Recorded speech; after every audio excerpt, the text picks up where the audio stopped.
Seems like the balloon the entrance is. May have to look elsewhere. Hey there. I'm Yatt. I'm not really around from these parts. Hell, I'm not even from this dimension at all. But unfortunately I'm stuck here, so I'm making use of my time however I can with my special assignments. What they are, you need not know. I'm simply here at the Grand Canyon, enjoying its view, and I'm not trying to smuggle out giant bones because the wizard promised me if I delivered them to him, to help me escape this reality.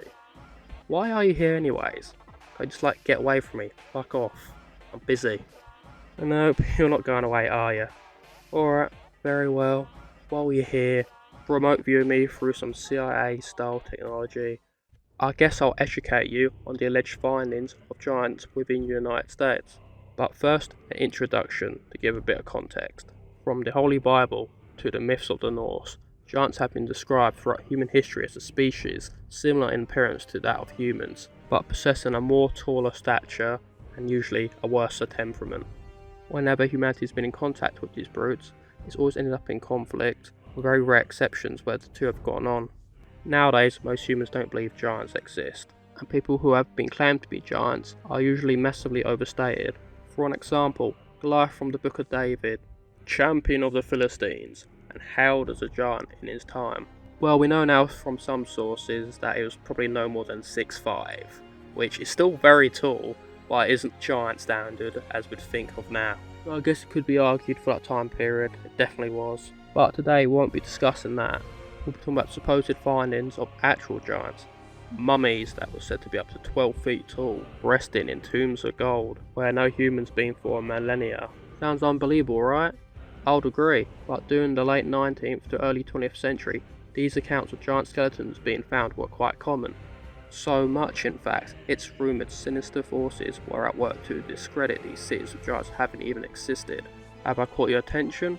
Good, as our first case of such an occurrence happened right here in the Grand Canyon.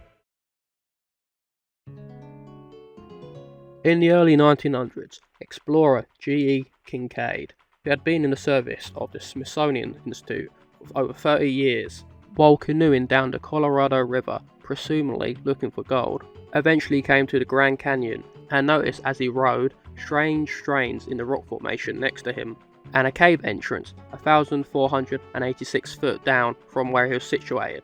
Soon enough, he would investigate this strange cave opening, and what he found inside reportedly was groundbreaking. Egyptian urns and hieroglyphs, artifacts, and most shockingly, mummies. Sites that could change human history as we know it.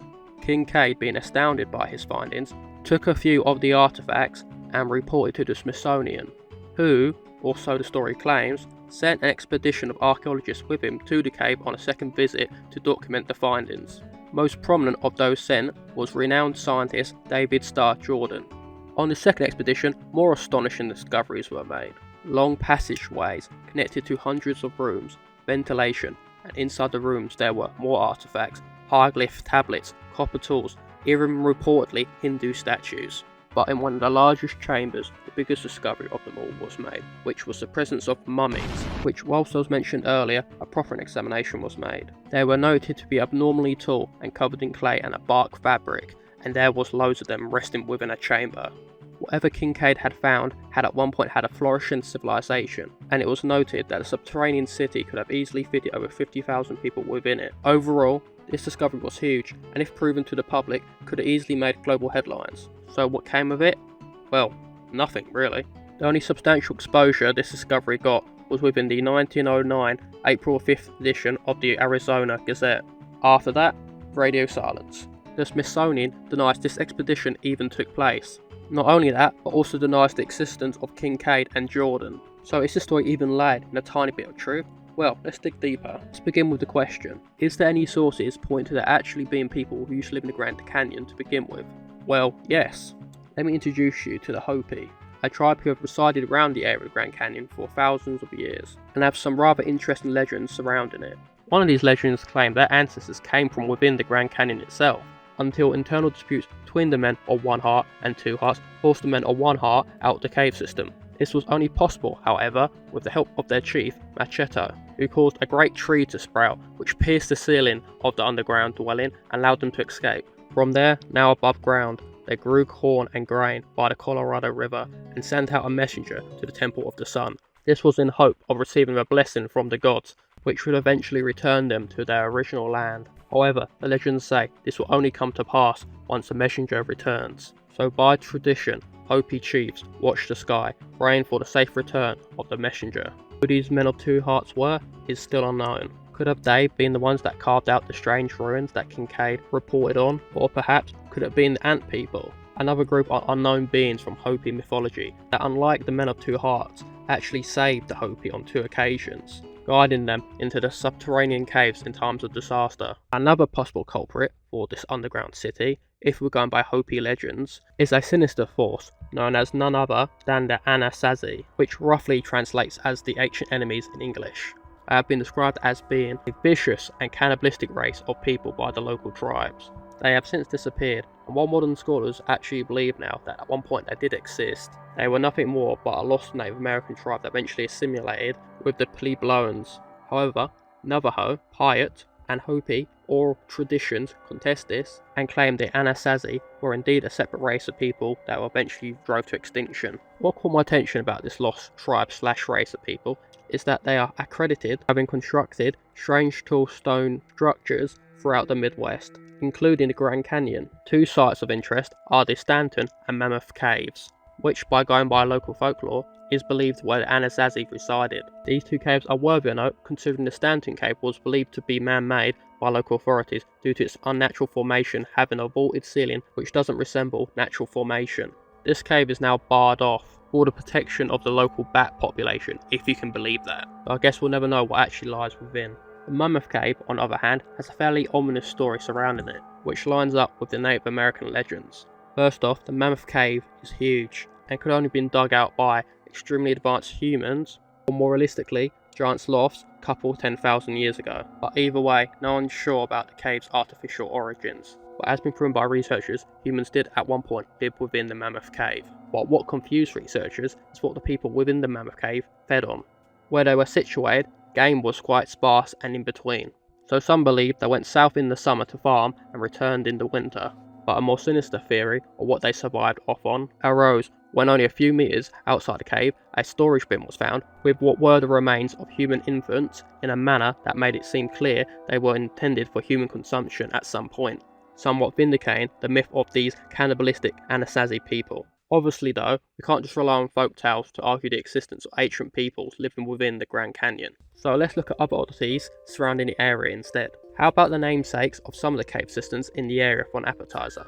Temples of Isis, Shiva, Osiris, Horus, Set, and the pyramids of Cheops and Ra are what some of these caves are called. How curious. Now who on earth named these locations in such a manner? While there's no definitive answers to this question, popular theory is John Wesley Powell of the Smithsonian did, who led the first government-funded expedition through the Grand Canyon in 1869. However, this can't be proven. How bizarre either way that these caves that supposedly house nothing and you're not allowed to visit have these names linked to Egyptian and Eastern mythologies. What's that? Not allowed to visit, I hear you say. That's right, you're not allowed to enter certain parts of the Grand Canyon at all. Places like the Hopi salt mines and Bartow are totally off limits. In fact, any cave systems or mines within the entirety of the Grand Canyon, the general public are not allowed access to at all. Unless you have a permit, which, let's be real, they're not going to give you one. Moreover, legislation was passed in 1987 restricting air travel over 3 national parks. Yosemite, one I'm not going to bother pronouncing because I've butchered enough indigenous names in this video as it is. And the last one, can you guess what it is? Drumroll please. Yes, Grand Canyon. With all this in mind, it's crazy to think about the lengths the US government is going to in order to prevent anyone else exploring the Grand Canyon in depth. The official response is these measures are for public safety, but if you're an individual of sound mind, you know the US government never makes measures for the sake of their people. And perhaps there's more to this than meets the eye. Of course, I'm being overly skeptical, but what I believe everyone is asking now is why on earth would the US government and the Smithsonian Institute cover this all up? The answer is, no one really knows. However, there is a popular theory as to why. I would like to refer back to General John Wesley Powell. You see, the man wasn't some average Smithsonian researcher, but actually the first director of the Bureau of Ethnology of the Smithsonian Institution. During his time in charge, he produced what is now known as the Powell Doctrine, which was first published in 1876 and goes into the reasoning of what ecological data should be accepted and what should be ignored. Essentially, in the doctrine, he argues that the natives of North America are the natives of North America. They came from nowhere else, and any archaeological evidence found that implies the presence of a more advanced people living in that area at the time should be dismissed. And to give a case study of what he's trying to get across, he discusses the Pueblos found in the southwestern United States, stating while the people living in them currently may be below the technological level to construct such a building, it should be inferred they simply forgot how to construct such a building than some foreign entity having a hand in their construction. Powell believed certain archaeological findings be used illegitimately to link the American continent to the peoples of other continents, and until we have a better idea of humanity's origins, every archaeological find should be treated separately. If mound building, to give an example, and archaeological similarities is found in one part of the world, and mound building is found in another part of the world, it should be assumed humans just like building mounds, and no dots should be connected in thinking a foreign race had a hand in the creation of them. In summary, any pre-Columbus data found that implies Native Americans had contact with an outside race should be chalked up to something else entirely, and any supporting evidence should be ignored. Could have this been why Kincaid's findings weren't looked into further and purposely covered up? I guess we'll never know.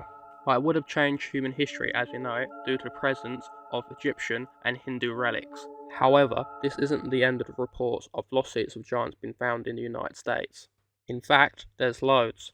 So many to a point where, if I were to cover them all, we would be here a very long time. Time I don't have, because I think park rangers have found where I'm hiding, and I really got to get to these two other places where I can potentially find giant bones, so...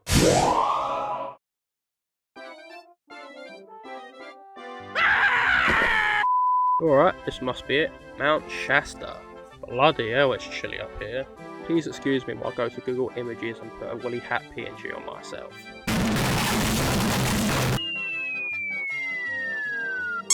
There we go. Delightful. Alright, Mount Shasta. I take it you'll know about this mountain and the mystery behind it. I guess I'll tell you as I explore around. Mount Shasta in Northern California is known as one of the largest volcanic peaks in the United States, reaching up to 14,000 feet in size and being one of the largest dormant volcanoes in the country. I guess it wouldn't shock you that it's also home to many odd urban legends. One of these, which is particularly bizarre, is the case of J.C. Brown, a man who claimed to found a subterranean village underneath the volcano. But who was J.C. Brown? J.C. Brown, which is what he referred to himself to the locals, was a 79-year-old retiree who stumbled into the city of Stockton in 1934 with an incredible story that hooked the locals instantly and caught the attention of the local press. He told them as follows. He was a retired mining engineer for Lord Cowdrey Mining Company of England.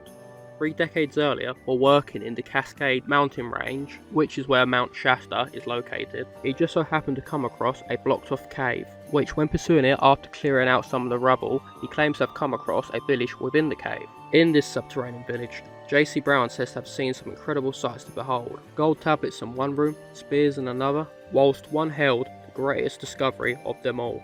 27 giant skeletons ranging from 6 to 10 feet tall, with 2 separated from the rest who were embalmed and in robes, which led him to believe these were the skeletons of a deceased king and queen. After witnessing this sight, he left and kept quiet about what he saw to prevent his employers from intervening. The conclusion he came to from all this is that he came across the mythical Lemurian giant. Well, what are Lemurians? Oh boy, get your tinfoil hats on, because we're going very ancient aliens territory now. To begin, the origin of the name refers to the hypothesized lost land bridge called Lemuria. Before the concept of a continental drift, zoologists were perplexed when they found skeletons for one animal 1,000 miles away from locations of other reported skeletal findings of the same animal, and one animal in particular that had them scratching their heads was the lemur. The lemur had skeletal remains found in Madagascar and India, which at the time made no zoological sense to the researchers, considering the massive geographical distance between the two nations. Many theories were thrown around, and one that stuck with many people is Philip Sclater's 1864 hypothesis that at one point in history Madagascar and India were connected to each other via a lost continent / land bridge, which he dubbed Lemuria. Though modern theories eventually squashed the concepts of land bridges such as Lemuria and left them to be lost to time, certain occultists still believed it to have been a real place. So, what was the identity and fate of the Lemurians? Well, Sclater, his wife, and Helena Blavatsky, who was the leader of the Theosophists, who are essentially the people who actually believed it, said the Lemurians to have been a prehistoric, egg-laying, hermaphrodite spiritual race that lived over 34 million years ago. They thrived for millions of years, and they only fell from grace with their gods when... And before I continue, this is what my source literally says. They could not resist having sex with the newly created mammals as they found them too attractive. Yeah, not a normal original sin, like Adam eating the forbidden fruit. Nah, they just couldn't get enough of that mammal ass. Anyways, eventually the gods found out and were like, what the f, guys, we thought if you didn't stick your f***ing knobs into the wildlife. And so as punishment for the bestiality, the gods sunk Lemuria. And this somehow ties into the creation of Atlantis, but I'm not getting to that in this video. But whatever they were on, while creating the story, I can't lie, I want it. This isn't the end to the Lemurian race, however. Some Theosophists claim a few managed to escape to Australia and became the modern day Aborigine. And Blavatsky backed this claim in her book The Secret Doctrine. But American writer Frederick Spencer Oliver had a less silly idea, but still rather silly idea, of how the Lemurians survived, which he documented in his book A Dweller on Two Planets. While writing this book, he was possessed by an ancient spirit called Philos the Tibetan, who proclaimed a sect of the Lemurians managed to escape to the Americas. And this is where it ties into our current story, ended up living within Mount Shasta. Going back to our friend J.C. Brown now, he stated reports that over the years he tried to get his wife, daughters, father-in-law and an unknown friend to help him excavate these Lemurian ruins over the years. But coincidentally, they died one after another and this never came to fruition. Why Brown didn't say screw it and just go by himself, considering he was the only one who didn't drop dead after the mention of the idea over a span of 30 years, is unknown. After apparently regaining the courage to pursue this expedition once more, his new aim was to gather a group of people together in Stockton and finally crack this mystery of the lost Lemurian ruins once and for all. To the reasonable man's shock, he did actually manage to gather a group of people together. 80 in fact, who he convinced in meetings that took place twice a week over a span of 6 weeks. During these meetings, he made bold claims of owning a fortune of $40 million and that he would take his followers to the ruins in his personal boat. So, when June 18th, the day of the expedition came, and his followers gathered all around the dock to find this ancient city, funnily enough, J.C. Brown never showed up. Funny that. This obviously had his followers taken aback, with many annoyed they were played for idiots, while others worried he had been kidnapped. A police search was made, and no sight of the man was noted, and all in all it was safe to assume the man had skipped town. So what happened to J.C. Brown really? Well, the Stockton Report, the paper covering the story at the time, claimed he was a madman who had been institutionalised at federal shelter at one point due to suffering from amnesia and complaints of supposed stalking. A more grounded reason why J.C. Brown dipped was that the day the expedition was supposed to take place, was supposed to have given a museum curator pictures of the ruin he had taken years back. Pictures that he most likely didn't have, and most likely skipped town because he realised he would have been exposed as a fraud by the curator and at that point had taken the prank too far. But here are two interesting things about the J.C. Brown case. Unlike many con men of his time, he never asked for any money from anyone during his fantastical tour, which was quite common for men who had claimed to have found lost cities of great wealth. And later research into the man years down the line found out he did indeed live in that area at the time of his proclamations. Moreover, his suspected real name was John C. Root, who just so happened to be a retired engineer also. With this information in mind, what exactly was J.C. Brown's motivations for these tall tales of a Lemurian city lying within Mount Shasta? If not for wealth, was it simply a prank, or was something more sinister afoot? I think it's good about his Smithsonian. Wait, what? Who the hell was that?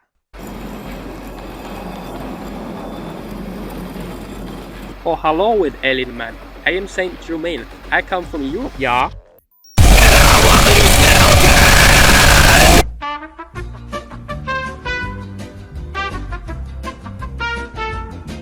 Phew, good thing that was sorted. Now where was I? Alright, unlike the Grand Canyon, you can still visit many parts of Mount Shasta, and over the years more people have come forward claiming to have seen sightings of entrances into the city or even been within it. One man even reported seeing the mythical Saint Germain doing a hiking expedition.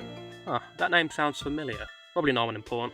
One interesting tale is of a mysterious woman called Bonnie, who claimed to have been born in the city in 1951, which she referred to as Telos, and that the city was an artificial dome a mile or so beneath the volcano. The natives in the area also have the stories involving their connection to the volcano. Those who call themselves the Winneman Wintu claim to have originated from within the mountain, and even call themselves the Watchers of the Mountain due to that ancient folktale. Modoc Indians themselves claim that's where their creator god resides, and the bones of the long-lost ancestors can be located. Obviously, these claims don't have much to back them up other than oral tradition and hearsay, but it's interesting to know as an aura or paranormal activity seems to linger around the mountain then and to this day. Moreover, it's helped inspire multiple cult religious movements too. But you know what this mountain hasn't done? Given me these godforsaken giant bones! Alright, one last location I'm checking, and then I'm just gonna give up. We are heading to Death Valley.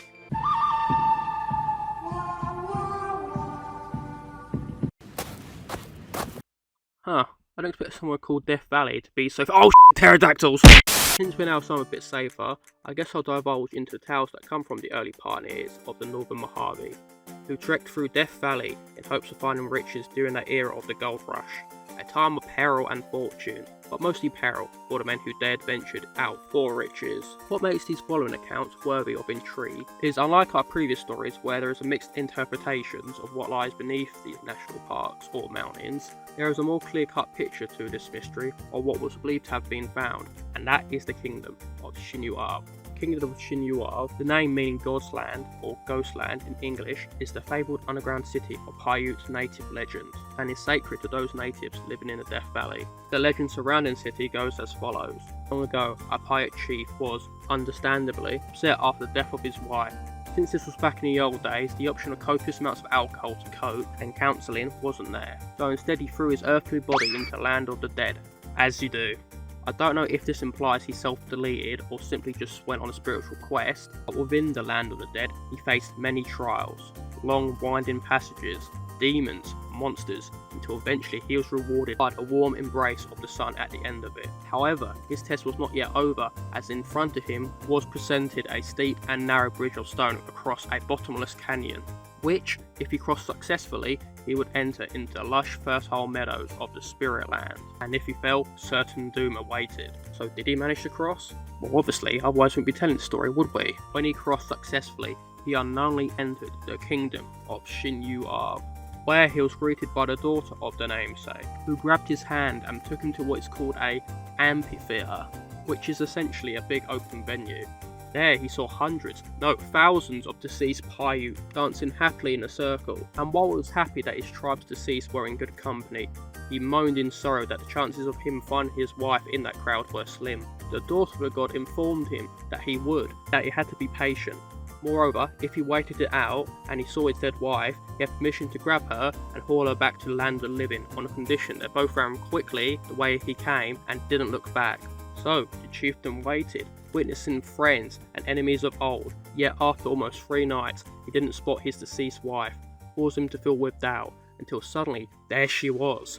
Without a moment's notice, he pounced, embraced his wife and ran with her as fast as he humanly could. Unfortunately, the poor chieftain was only human and risked one last glance of the beautiful garden which belonged to Sinuab. Their slip-up cost him gravely. Just as the daughter had warned him, his wife had vanished. Heartbroken once more, the chieftain left that land empty-handed, telling his tale to his people and of the beauty of the kingdom he had visited, leading to the birth of the myth. Or any modern anthropologist would tell you this legend was simply metaphorical. That may be true. What's worthy of note is how many early European settlers and pioneers claim to have found a city similar to that aforementioned during the days of the Californian Gold Rush. One of the first of these accounts is written in the book Death Valley Men by Bfg. This book is notable as it records the adventures of men who crossed the Death Valley during the late 19th to early 20th century. And one of the accounts during the chapter Old Gold particularly sticks out. Berkeley, in his book, is approached by 2 ex-prospectors who indeed have a strange tale for him. These men, named Jack and Bill, claimed to come across this bizarre cavern when one of them had fallen into an abandoned mine shaft around the Wingate Pass, which, may I say now, falls within the Naval Air Weapons Station China Lakes territory, i.e. it's military property, so if you dare step foot there, you'll be apprehended, which I totally have not violated. But obviously this story takes place before the government took control of the area. But back on topic, the 2 men marched 20 miles north into the Panamint Mountains until they came across sets of underground rooms, which within them they found mummies wrapped in armbands, tightly grasping golden spears. Not only that, but the men said the rooms were lit by subterranean gases, which revealed the countless treasures of the tomb. Gold bars, gold statues, gemstones, stone wheelbarrows. Because who doesn't want a stone wheelbarrow? Anyways, the men took off with what treasures they could grab, and eventually returned above ground via the eastern slope of the Panamint Mountains. On their return, they displayed what riches they had to the locals in hopes of attracting archaeologists to the site. But in a twist of events, which no one saw coming, apparently a third friend nicked all of it and left the duo bare. Such rotten luck. After this tragic affair, the two men did eventually manage to lead experts to the cave entrance at some point, but it had totally vanished to the men's dismay. A happenstance they blamed on rainstorms changing the area's terrain. They were still eager to find those mysterious ruins of gold once more despite all this, and were last seen climbing the east face of the Panamint Mountains to find that tunnel opening they used to escape, to which Berkeley records that was the last he or their friends ever heard from them. There are stories similar to this one from that time period. As a prospector, we only know as Mr. White also claimed to have fallen into a mine shaft near the Wingate Pass around some point in the 1920s, and that had likewise led him into an underground tunnel where following it he came across a catacomb of gold and mummies. Not only that, but according to Mr. White, he managed to visit this catacomb at least 3 times. Once by himself, second time with his wife, and the third time with his prospecting partner, Fred Thompson. Reports of the find eventually spread around and caught the ears of a local Paiute native called Tom Wilson, who claimed many years ago that his own grandfather had told him that he had come across a catacomb very similar to the one Mr. White had reported. But what made his story unique is not only his grandfather had found the same city of golden mummies, but an unknown race too. They lived in the city and were fair-skinned, wore leather, and spoke in a tongue no one understood. They were said to also had horses that survived off a food substance that no one knew the origins of. Plus, the city was illuminated by the same unusual lights as spoke of earlier. When his grandfather returned to the other natives, none believed his claims, but his grandson Tom did, and it seemed by luck White's story finally vindicated his grandfather's testimony. Eventually at some point, White and Tom met, with White agreeing to take him and some local archaeologists down into the cave into the ruins. But as expected, White could not find it when the day came, though it is noted a strange dead-end tunnel carved out of rock was located. Undeterred, however, it said Tom Wilson would attempt to find the lost city of gold until his death in 1968. How much White's story is to be believed and not him simply messing with a local native who just so happened to have a similar story to his is not hard to determine. But to give benefit to the doubt, the story does compare quite a bit with that of Jack and Bill's adventure in terms of what was found and the location. You'd think the reports of a city under Death Valley would end here, but they don't. In the August of 1947, Howard E. Hill would speak before the Los Angeles Transportation Club to tell a tale like none other. A man going by Dr. F. Bruce Russell had told Howard E. Hill he had found a collection of strange winding tunnels in Death Valley during 1931.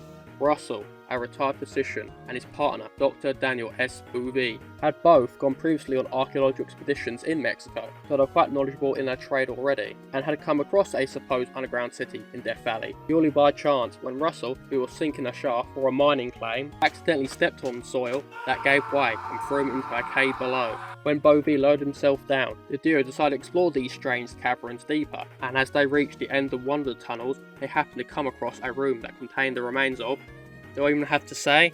Big old mummies, 8 to 9 feet tall, had garments of an unknown animal thrown onto. Nothing out of the ordinary compared to the others I've spoke about. But what made this room similar to the ones in the Grand Canyon spoken of previously is that it's said to have had a mix of Egyptian and Native American aesthetics, and even Egyptian hieroglyphs printed on granite within the room, leading the two men to believe they come across the tomb of long deceased royals. Furthermore, they assert they also came across a ritual hall of those long lost people which was littered with artifacts and the bones of what was believed to have been of dinosaurs, mammoths and saber-toothed tigers. This wasn't the end to these strange caverns, however, as Russell would go on to tell Hill that him and his partner had barely scratched the surface of the archaeological site, with up to 32 tunnels still yet to be explored, according to Russell. When Russell and Bouvier eventually left the cave system, they did attempt to stir up interest in its existence, to limited success. Professional archaeologists thought the whole tower was most likely a hoax and didn't want to be bothered with it. Also citing the bones of dinosaurs being among those of saber-toothed tigers and mammoths is ridiculous, as they existed a couple million years apart. This wouldn't make the duo lose hope, however, as they would go on to found Amazing Explorations Inc. to find those lost ruins once more and excavate them, though this would never go on to materialise, as not only would they never find the city again, but Russell would just disappear without a trace, with the only remnant of him left being an abandoned car in the middle of Death Valley with a burst radiator and a suitcase full of his documents. Dr. Bovee would go on to likewise disappear shortly after this, and the pair would never be heard from again. The ongoing trend of men claiming to have found grand lost cities in the middle of nowhere only to disappear from the history books with no evidence proven once the public presses further is a common theme with these stories, and one can easily assume all these accounts were made up by charlatans seeking a bit of publicity. But what I think makes the Lost Cities of Death Valley tales the most notorious stories in this video is how many accounts from the time there was attributed to the area, primarily the Wingate Pass, which is now blocked off. Not only that, but supposedly one of these accounts was featured in the classic American TV show Death Valley Days, a show that, according to one of the scriptwriters at the time, would not feature a story unless it has a solid basis in fact. Though I haven't been able to find this episode, as there are hundreds of them, it does beg the question what source they had exactly for them to determine it was factual enough to feature in the series. For my opinion, I think it's full of hoax. I've been in Death Valley for ages now. I haven't. Shit!